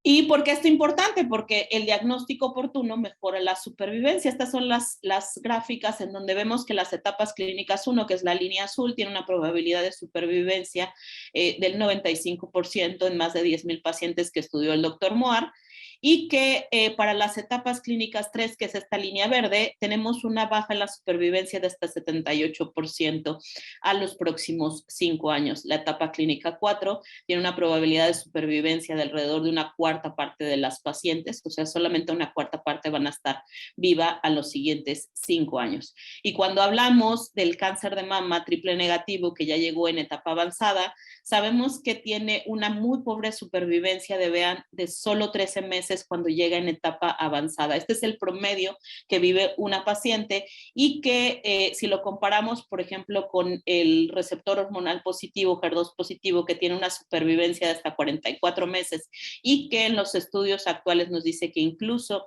hasta más de 5 años. Para que tengamos una biopsia, una vez que ya identificamos un nódulo, el reporte tiene que estar por escrito en los próximos 10 días posterior a la toma de muestra, y esto a veces no es suficiente. Entonces, ¿qué necesitamos hacer? Pues necesitamos mejorar nuestros tiempos, necesitamos mejorar el acceso, las rutas de diagnóstico oportuno para que podamos incidir y tenemos mejores resultados. Entonces, en base a la pregunta inicial que les había hecho de si el cáncer de mama se puede prevenir, pues la respuesta sería sí en algunas ocasiones, porque estos cambios en el estilo de vida tienen una reducción de aproximadamente un 38% de los casos de cáncer de mama, pero lo que podemos hacer es que siempre podemos limitar el daño, tratar de identificar a las pacientes que tienen la enfermedad de manera muy temprana para que tengamos una mejor supervivencia de arriba del 90%. Muchas gracias. Ok, pues bueno, antes que nada comento, no soy doctora, soy una paciente, y precisamente me invitaron a hablar con ustedes porque pues para la asociación es muy importante que sepan que después del cáncer, como ahorita lo hablaban los médicos, es importante darle vuelta. ¿Cómo darle vuelta? Como decían hace un momento, yo tengo 17 años viviendo con cáncer, y sí, 10 años fueron normales, digo normales dentro del primer diagnóstico, y después me volvieron a diagnosticar un cáncer avanzado. Pero de esta manera es como me uno a las asociaciones civiles para ayudar a más pacientes que como yo en algún momento se sintieron solas. Y afortunadamente para mí, pues me encuentro en la Asociación Mexicana de Lucha contra el Cáncer, donde aquí se le da la atención integral a pacientes con todo tipo de cáncer, pero en especial a las pacientes con cáncer de mama. ¿Cómo le damos el acompañamiento? Primero, pues bueno, se les hace la intervención para preguntarles emocionalmente cómo es que se encuentran, cómo se sienten a partir del cáncer, pero algunas pues se niegan a platicar o a hablar sobre su proceso, porque les duele. Entonces lo que hacemos es mandarlas les preguntamos si quieren que las acompañe la psicóloga, las mandamos a terapia psicológica si es que ellas lo aceptan y también con la tanatóloga si también lo requieren, porque pues obviamente la pérdida de la salud es una pérdida, pero también cuando nos enfrentamos hacia una mastectomía radical o una cuadractomía, pues obviamente también es parte de nuestro cuerpo el que se ve dañado. Y obviamente, lo hablaba hace un rato, los doctores, las quimioterapias, las radioterapias, pues también nos hacen perder lo que es el cabello, todo lo que sea bello también se nos va. Entonces, pues, bueno, esta parte también la cubrimos ¿cómo la cubrimos? Con una peluca cuando la paciente lo requiere. En mi caso, yo cuando a mí me dio cáncer de mama la primera vez, pues no quería que se dieran cuenta que tenía este padecimiento y pues bueno, me ponía la peluca y me supermaquillaba para que nadie me viera o me volteara a ver de una manera morbosa y de esa manera pues yo cubría ese faltante del cabello. La segunda vez pues ya no me importó, yo lo que usaba era una pashmina y con eso me sentía súper cómoda y súper bien. Aquí se les brindan también, en la Asociación Mexicana se les brinda también pelucas, se les brindan prótesis externas. Una vez que son diagnosticadas, pues bueno, la paciente sufre esa pérdida del seno. Les brindamos una prótesis de calidad, una prótesis suave de gel, donde ella se siente acompañada, pero aparte se siente completa, ya no siente tan el impacto de mirarse al espejo sin una parte de su cuerpo que le falta. También les brindamos lo que es acompañamiento grupal. Tenemos pacientes que ellas mismas forman los grupos y aquí entre ellas van hablando de sus experiencias, cómo se sienten, cómo van sanando, cómo van avanzando después de los tratamientos. Y cuando llega una paciente nueva, pues igual la ropa, la apapachan, la abrazan y le dicen, no te preocupes, así como ves a todas nosotras, así estuvimos como tú algún día y ahora estamos bien y vamos dándole vuelta al cáncer y vamos trabajando por las pacientes entre grupos de pacientes. Entonces creo que esta es una sinergia que se hace muy, muy padre con los pacientes. Y digo, yo soy parte de la comunidad de los pacientes, yo atiendo en la Asociación Mexicana, yo soy asistencia a pacientes. Y normalmente a mí es como me llegan las pacientes con cáncer de mama, más que nada porque soy superviviente, entonces cuando platico sobre un poco de mi experiencia con ellas, porque ellas primero me platican cómo sienten que no van a poder darle la vuelta al cáncer, es cuando dicen, es que si tú supieras lo que se siente, si tú vieras cómo me veo sin un seno, si tú vieras cómo me veo sin cabello, y es cuando me dicen, es que tú no sabes lo que se siente en estas pérdidas. Cuando yo les platico mi historia, me dicen, con razón estás aquí porque tú estás viviendo como nosotros. Y la verdad eso a mí me fortalece también. Y como lo decían hace ratito que me presentaban, para mí hacer esta labor es darle la vuelta al cáncer y darle un sí a la vida después de 17 años viviendo con cáncer. Decir, gracias vida, aquí estoy, sigo en el camino, sigo trabajando por cada una de ustedes. Y hoy precisamente hablaba con una de las chicas cuando me decía, no sabes qué agradecida estoy de conocerte. Yo le decía, ¿sabes? Esta gratitud es mutua, porque también yo agradezco tenerte en mi vida, porque por una cara que llegó triste, sin esperanza, con lágrimas en los ojos, y que hoy la veo sonreír, y que hoy la veo segura de sí misma y que la veo transformada, vale el esfuerzo y vale estar aquí contigo.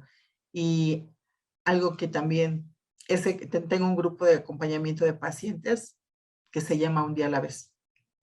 Probablemente suena como a frase de Al-Anon o de Alcohólicos Anónimos, pero yo les decía, cada día que te levantas es un triunfo.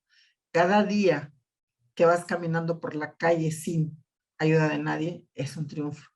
Cada vez que comes alimentos y los disfrutas es un triunfo, porque cada día es un día a la vez. Vivámoslo así, como un día a la vez. Y todo lo que necesitas como paciente está aquí. En la Asociación Mexicana de Lucha contra el Cáncer hablamos, necesitas un medicamento y lo tenemos porque otro paciente lo donó para las pacientes, también existe ese medicamento.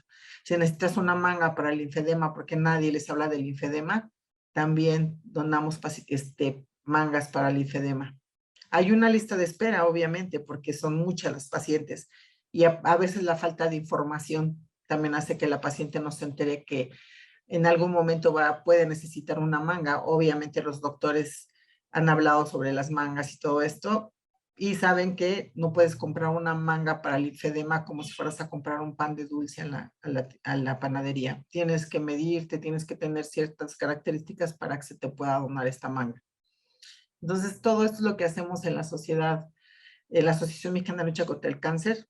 Y la verdad es un honor estar con todos ustedes médicos y con todas las personas que nos están escuchando y decirles que un día a la vez se vive con calidad de vida, un día a la vez se vive con la esperanza de poder volver a sonreír y ver a nuestros seres amados. Entonces, yo estoy aquí también en la Asociación Mexicana de Lucha contra el Cáncer, como ahorita la Asociación Mexicana de Salud Pública, también lo que hacemos es brindar información a los pacientes, hacer webinars donde ellos se les invita a algún especialista, se les hacen unas encuestas de qué tema te gustaría que se hablara, de dónde tienes dudas. Y una vez que ellos nos dicen cuáles son sus dudas, de ahí agarramos para poderles dar la información necesaria a cada uno de los pacientes. Ese es el trabajo que yo hago y me da muchísimo gusto estar con ustedes y agradezco la oportunidad de poder compartir quién es Romy y qué hace en la Asociación Mexicana de Lucha contra el Cáncer. Les agradezco esta oportunidad de poder transmitir mi trabajo como paciente y como colaboradora de la Asociación Mexicana de Lucha contra el Cáncer. Gracias. Gracias, doctora. No sé si están viendo ya mi pantalla. Ya se ve. Perfecto. Pues muchísimas gracias. Agradezco la invitación a la doctora Sonia López, a la Sociedad Mexicana de Salud Pública, y es un honor compartir este panel con mis copanelistas. Y creo que es un buen cierre porque vimos, ¿no?, la técnica, la ciencia médica, cómo ha avanzado, las posibilidades de enfrentar este tipo tan específico de cáncer de mama, los retos, y hemos visto la problemática. ¿Por qué no se está traduciendo en un tratamiento oportuno de las y los pacientes con cáncer de mama en nuestro país, ¿no? Y sin que esto se convierta en una clase de derecho, yo quisiera conectar el día a día de los pacientes, como nos lo platicó Romy, y con el avance en la ciencia médica y la estructura del sistema de salud, que al final son los cauces, o es el cauce a través del cual las pacientes reciben su tratamiento. Esta es una breve agenda, tampoco me quiero extender mucho, pero me parece importante poner el panorama de esta manera, ¿no? ¿Qué tiene que ver aquí el derecho? ¿No? Al final, una política pública es una norma jurídica que establece obligaciones para las autoridades y derechos para los y las personas, no necesariamente ciudadanos. Hay dos vertientes a través de las que se relaciona el derecho con la salud, una a través de la regulación de la relación médico-paciente y otra las medidas de salud pública. Ambas tienen cabida en cuanto a la prevención y tratamiento y gestión del cáncer de mama en nuestro país. No es necesario atraparse en esta relación, es simplemente poner el panorama de que hay estos dos tipos de normas que encontramos cuando nos acercamos hacia el cáncer de mama, desde la visión con los lentes de la política pública. Y me gustaría poner en contexto, todos ustedes seguramente han escuchado los determinantes sociales de la salud, y a mí me gusta decir que el orden jurídico es otro de los grandes determinantes, ¿no? Si no conocemos nuestro riesgo, por ejemplo, o las medidas de prevención, o cada cuánto debemos irnos a hacer un análisis, un tamizaje, pues difícilmente lo exigiremos o lo buscaremos, o nos da miedo, por ejemplo, ¿no?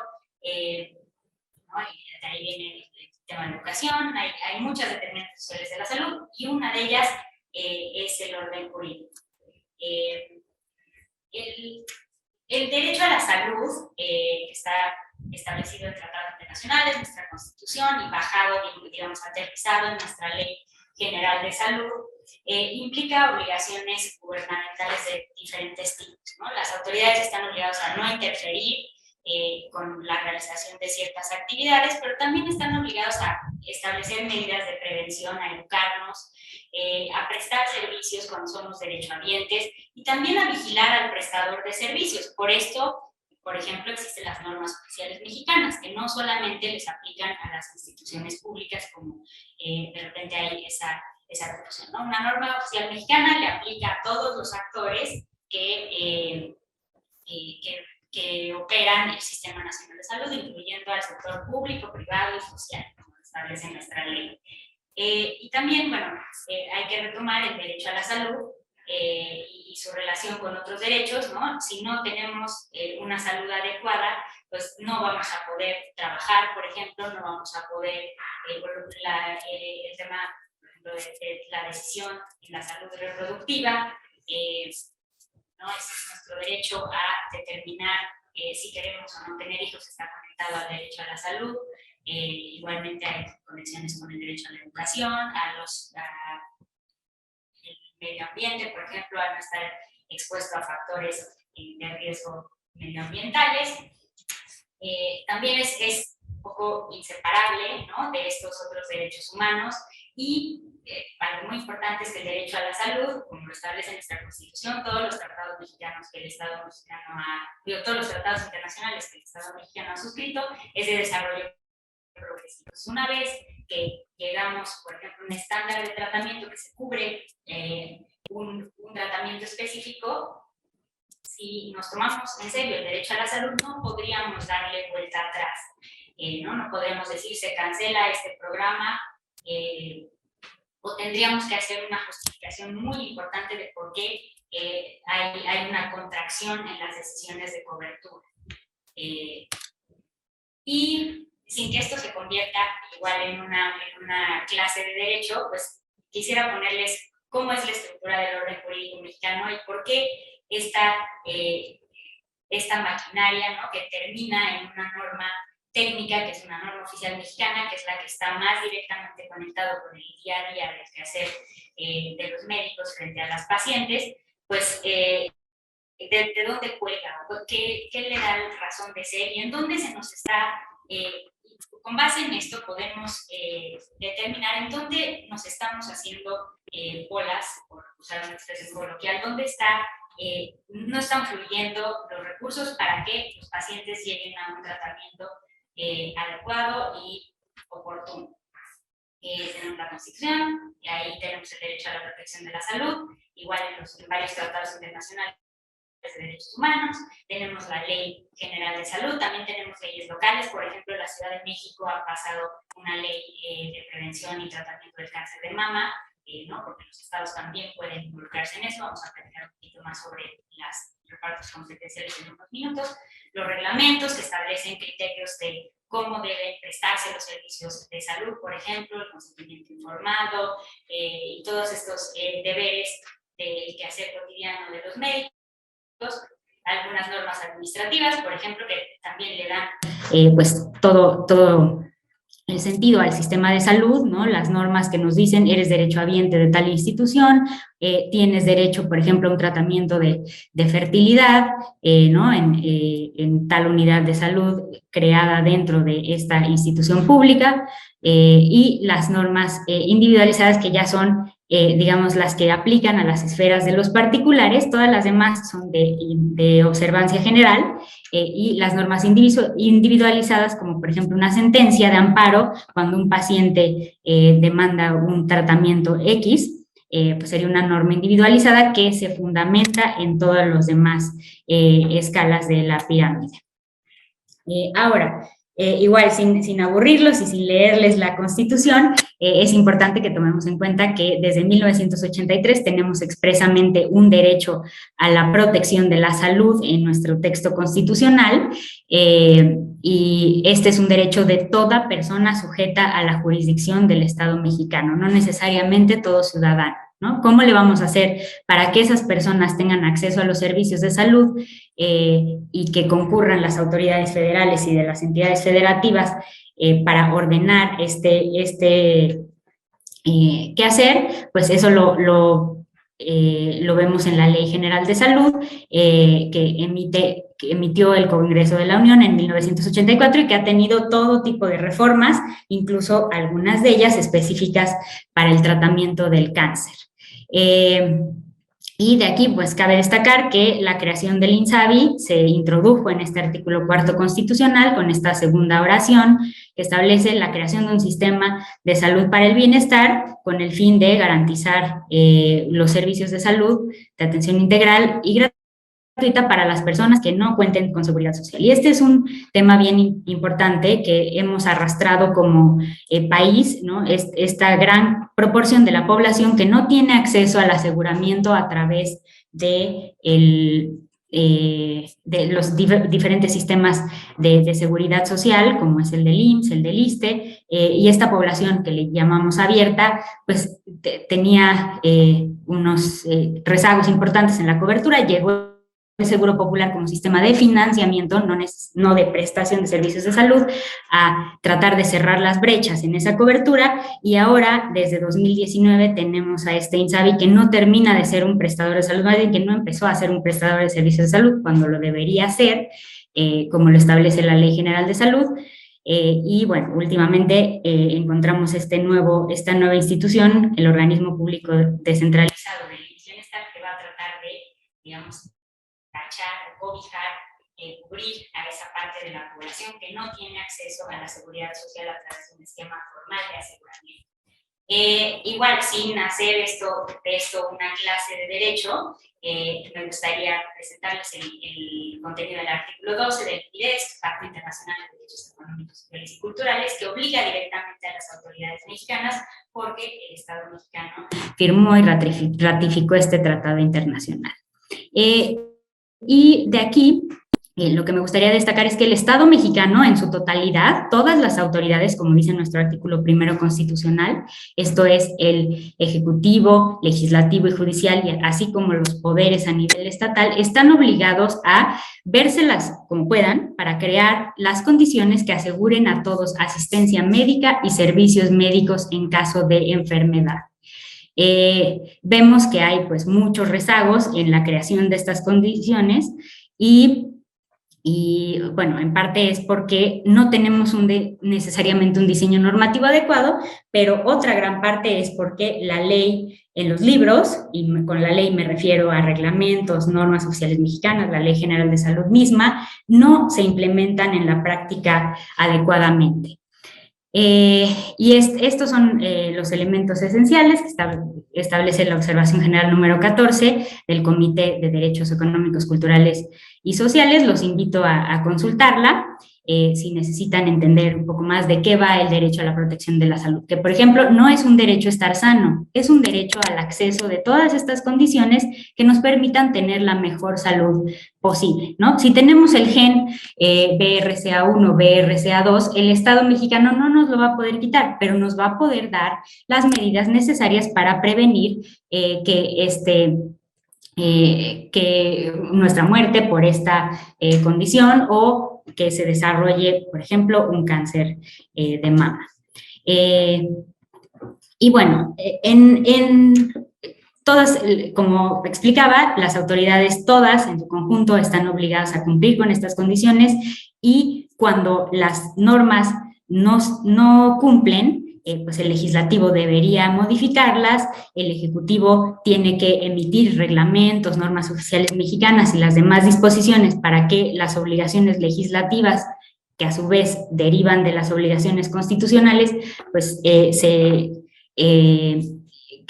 tengan efectivamente impacto en la realidad, y el judicial está para cerrar la pinza y revisar que cuando no se cumple lo que establecen las normas, condenar a las autoridades a que las cumplan.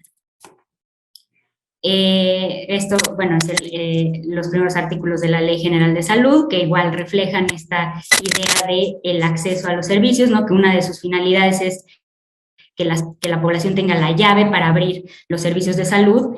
No dice que necesariamente en el sector público, ¿no? Sino lo establece de manera general, aunque a través de la reforma del INSABI sí vemos esta marcada tendencia a tratar de cargar al sector público con, o de facultarlo para brindar servicios de salud y medicamentos a las personas que carezcan de seguridad social. En la Ley General de Salud, ¿no? Es una ley general porque es para repartir competencias, para decirle a qué autoridad le toca cada una de las competencias de las materias de salud general, que son temas, ¿no?, para el desarrollo del derecho a la salud.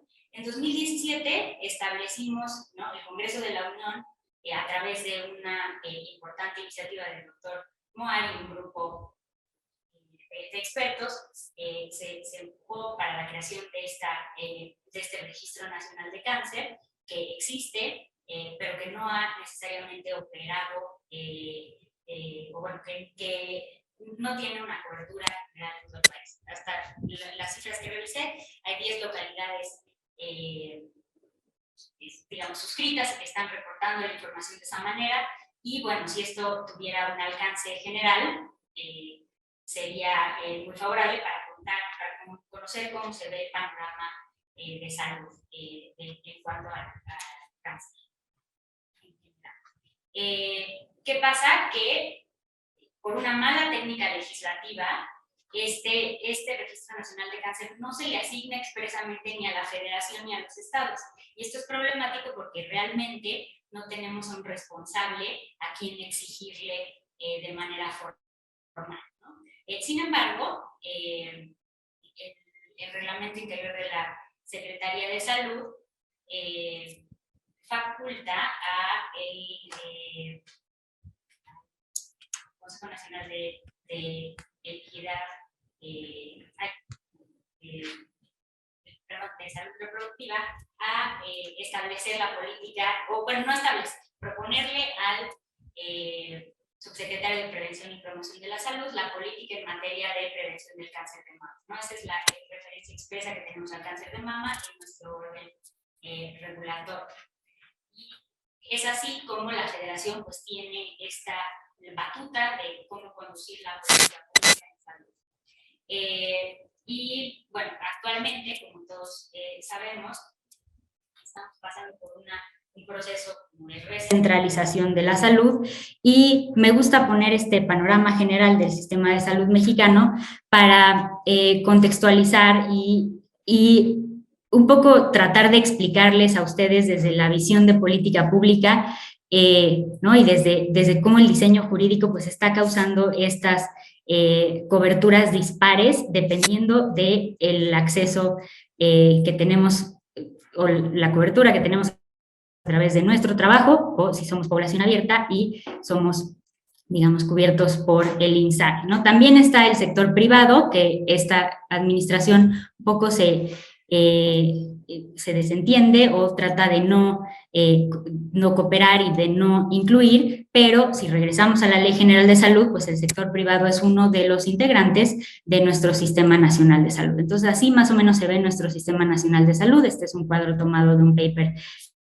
del doctor Julio Frenk, y con los mecanismos de financiamiento, por ejemplo, tenemos catálogos dispares de cobertura dependiendo de las instituciones de las que somos derechohabientes, y hay de plano un sector de la población que pues no tiene un catálogo en sí, o que está todavía bajo los catálogos que operaban para el Seguro Popular, pero ya los fondos no son del Seguro Popular. Entonces tenemos ahí pues varias brechas, ¿no?, que cerrar para que todas las personas pudieran acceder a los criterios que se establecen para la detección y atención del cáncer de mama.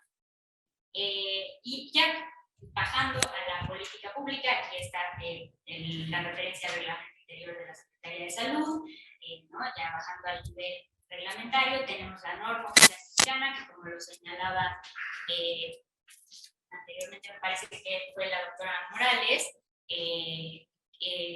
no se ha revisado y se tenía que haber actualizado en 2016, ya que las normas oficiales mexicanas se deben actualizar cada 5 años, porque no solamente o sea, su validez jurídica sigue siendo la misma, pero su validez, digamos, científica no necesariamente lo es, ¿no? En 5 años pasan muchas cosas, ustedes, muchos que son médicos, pues saben el gran avance que puede dar la ciencia en 5 años, y eso se debería reflejar en los criterios técnicos para la atención que establece la norma. Aquí les pongo los temas que vienen establecidos. Por ejemplo, hablaba Romy de la consejería y el acompañamiento emocional que ella brinda como integrante de la sociedad civil, y en teoría esa función, que es también parte del sistema de salud, está cuidando la salud mental de los pacientes, pues debería seguir algunos de los criterios que establece la norma, ¿no? Igual la prevención, el diagnóstico, hay criterios muy técnicos, a lo mejor algunos deberían salir hacia una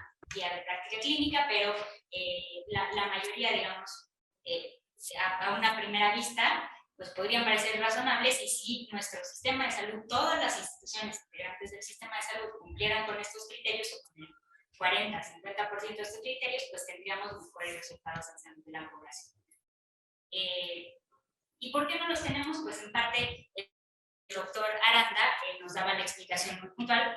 Realmente no tenemos un programa nacional de prevención del cáncer. Tenemos un programa de acción específico, sí, vigente, pero en la práctica no se traduce en el día a día de la atención médica, no se traduce en la asignación de recursos, no se traduce en la construcción de unidades de diagnóstico, no se traduce en la construcción y operación de quirófanos, por ejemplo.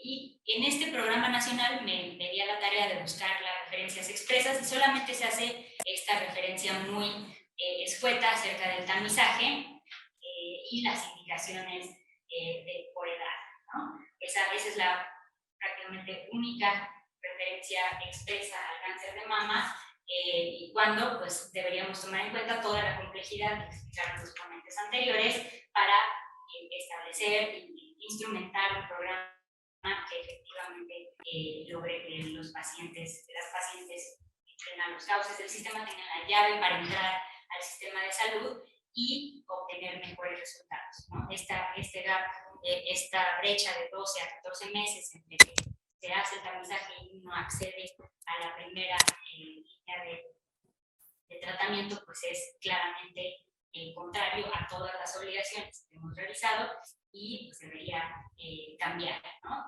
Las autoridades están obligadas o están más bien en incumplimiento, por lo menos, el derecho a la protección de la salud, ¿no? ¿Y qué podemos hacer como comunidad salubrista? Pues discutir las normas, ¿no? Presentar nuestras opiniones técnicas. También podemos participar en procesos de discusiones legislativas. Ahora se está discutiendo una ley general de cáncer, que no necesariamente me parece el cauce correcto, debido a que parchar el sistema de salud con otra ley general que reparta competencias, a lo mejor pues no nos arregla el problema de que desde el inicio, desde el primer nivel de atención, no están llegando los pacientes. Las pacientes no tienen la llave para ingresar al sistema y resolver sus problemas de salud. Entonces, bueno, está esta discusión dándose en el Congreso, y también podemos participar, por ejemplo, en pedir que se revisen las normas en su tiempo, e incluso pues, pedir que sean efectivas las normas de capacitación. Hablábamos de los prestadores de servicios de salud y cómo no necesariamente saben cómo hacer ese tamizaje, y esa es una brecha de educación que deberíamos tratar de cerrar. Y bueno, pues les agradezco muchísimo su tiempo, y estoy abierta, por supuesto, a responder cualquier pregunta.